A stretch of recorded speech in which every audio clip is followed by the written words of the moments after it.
Assalamualaikum warahmatullahi wabarakatuh. Halo teman-teman, perkenalkan nama saya Adela Juli Kardika. Saya peserta Latsar CPNS Angkatan 15 Endah 04. Pada kesempatan kali ini saya akan mereview salah satu mata pelatihan yang berjudul Kesiapsiagaan Bela Negara.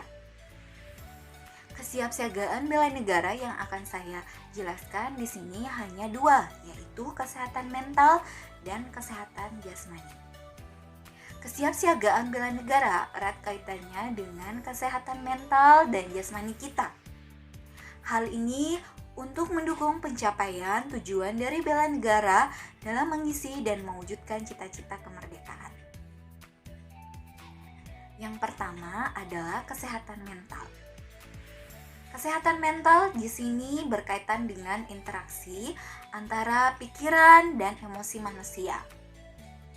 Pikiran mewadahi kemampuan manusia untuk memahami segala hal yang memungkinkan manusia bergerak ke arah yang ditujunya. Sedangkan emosi manusia memberi warna dan nuansa sehingga pikiran yang bergerak ini memiliki gairah dan energi. Sistem berpikir kita terdiri dari dua, yaitu sistem limbik dan sistem prefrontal cortex. Sistem limbik atau biasa disebut dengan sistem pertama dikelompokkan sebagai salah satu komponen otak tua. Diciptakan oleh Tuhan untuk membantu manusia merespon sebuah kejadian yang membutuhkan keputusan cepat. Misalnya, pada keadaan panik, sistem limbik bekerja secara cepat kilat dan membombardir otak dengan sejumlah zat kimia agar otak siaga. Hal ini biasanya ditandai dengan napas yang memburu, denyut jantung yang bertambah cepat, otot yang mengeras, pupil mata yang membesar, dan kelenjar keringat yang melebar. Yang kedua, sistem prefrontal cortex atau sistem 2 atau biasa disebut juga dengan sistem otak baru. Sistem ini bekerja lambat, penuh usaha, analitis, dan rasional. Pada sistem inilah data dianalisis, dicocokkan dengan memori, dan diracik kesimpulan yang logis. Sehingga karena urutan itulah maka prosesnya lambat dan lama. Selanjutnya, kesehatan mental kita juga erat kaitannya dengan kesehatan berpikir. Kadangkala kita selalu melakukan kesalahan berpikir yang sangat berpengaruh kepada kesehatan mental kita. Cara untuk mengetahui kesehatan dalam berpikir adalah dengan memahami terlebih dulu apa saja kesalahan dalam berpikir, sehingga perlu adanya kendali diri agar kemampuan manusia selalu dapat berpikir sehat dalam kondisi apapun. Selain itu, selain kendali diri, kita juga perlu memanajemen stres kita. Karena dengan kita memanajemen stres kita, maka kita mampu menyesuaikan diri terhadap perubahan yang terjadi pada diri maupun terhadap lingkungan. Ada beberapa macam kesalahan dalam berpikir yang akan saya sebutkan. Yang pertama, jika kita adalah seorang yang menguasai suatu bidang ilmu, suatu gagasan atau konsep suatu pengetahuan, maka kita cenderung merasa paling tahu dan paling benar. Kita juga cenderung tidak mau mempelajari, mencari tahu, atau menambah wawasan mengenai hal-hal lain yang bertentangan dengan apa yang kita yakini. Dengan menghindari pikiran yang menyimpang tersebut, maka seseorang akan terpelihara dari kesesatan berpikir. Selain itu, keputusan-keputusan yang dibuat adalah keputusan yang berbasis pada pikiran yang sehat. Membuat keputusan adalah salah satu kemampuan penting manusia yang bertumbuh pada pikiran-pikiran yang sehat. Tentunya ketika pikiran kita sehat, maka itu akan dibarengi dengan kesehatan mental yang sehat. Ada berbagai faktor resiko stres. Yang pertama, itu baik dari kehidupan keluarga kita sendiri, kejadian sehari-hari yang penuh dengan stres, apalagi kalau sudah berhadapan dengan dunia kerja, tingkat stresnya jauh lebih tinggi. Gaya atau cara berpikir kita, kepribadian yang khas, dan sosial. Selanjutnya, kesehatan jasmani. Kesehatan jasmani atau kesegaran jasmani adalah kemampuan tubuh untuk menyesuaikan fungsi alat-alat tubuhnya dalam batas fisiologi terhadap keadaan lingkungan, baik itu ketinggian, kelembaban suhu, dan sebagainya. Dan atau kerja fisik yang cukup efisien tanpa lelah secara berlebihan. Itu menurut Profesor Sujamo Swemowardayo. Sedangkan menurut WHO,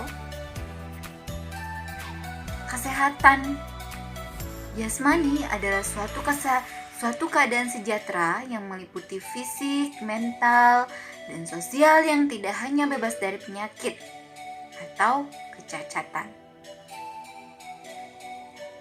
Seorang calon PNS yang diangkat menjadi PNS harus memenuhi persyaratan lulus pendidikan dan pelatihan, dan yang kedua, sehat jasmani dan rohani. Tentunya untuk memperoleh kesehatan jasmani, kita harus selalu menerapkan pola hidup sehat guna menerapkan kebiasaan baik dalam menciptakan hidup yang sehat dan menghindarkan diri dari kebiasaan yang buruk yang dapat mengganggu kesehatan.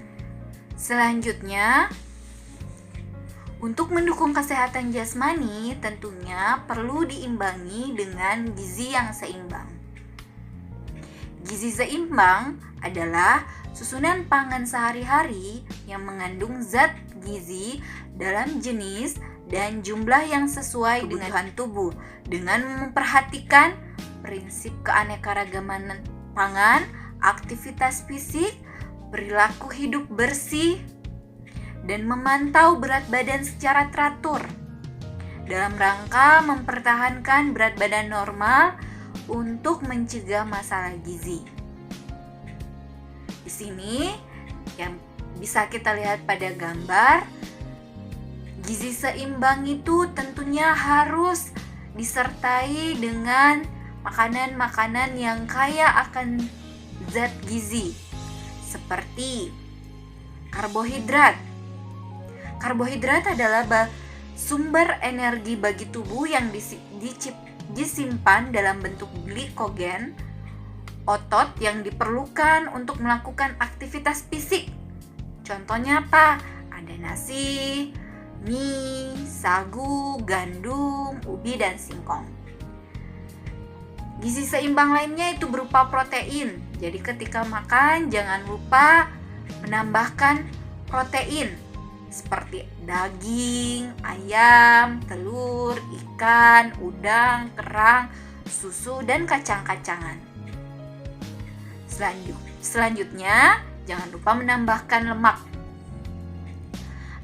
Lemak di sini digunakan sebagai cadangan energi dalam bentuk jaringan yang ditimbun di tempat-tempat tertentu, yang berguna untuk melarutkan vitamin dan melindungi tubuh dari hawa dingin. Jadi sebenarnya lemak itu kadangkala baik untuk tubuh kita, tapi masih dalam porsi yang sewajarnya. Selain itu tentunya tubuh kita itu butuh vitamin A, D, E, dan K. Dan jangan lupa minum air putih paling banyak dalam sehari itu 8 gelas. minimal 8 gelas dalam sehari. Selanjutnya, setelah memenuhi gizi seimbang, tentunya harus dibarengi dengan aktivitas fisik. Misalnya, kalau kita di rumah melakukan pekerjaan rumah tangga, bermain bersama anak, mengasuh anak, berkebun, tentunya itu akan sedikit banyak membakar kalori kita. Kalau misalkan di tempat kerja, kalau misalkan ada pilihan tangga dengan eskalator ataupun dengan lift, lebih baik kita naik tangga. Setidaknya kita bisa membakar kalori kita. Kemudian pada saat ada senam bersama, kita ikut senam bersama.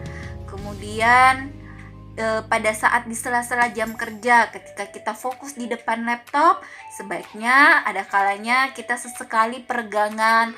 Kemudian mata kita bisa melihat yang jauh-jauh, supaya mata kita hanya tidak lelah hanya menatap jarak dekat, seperti itu.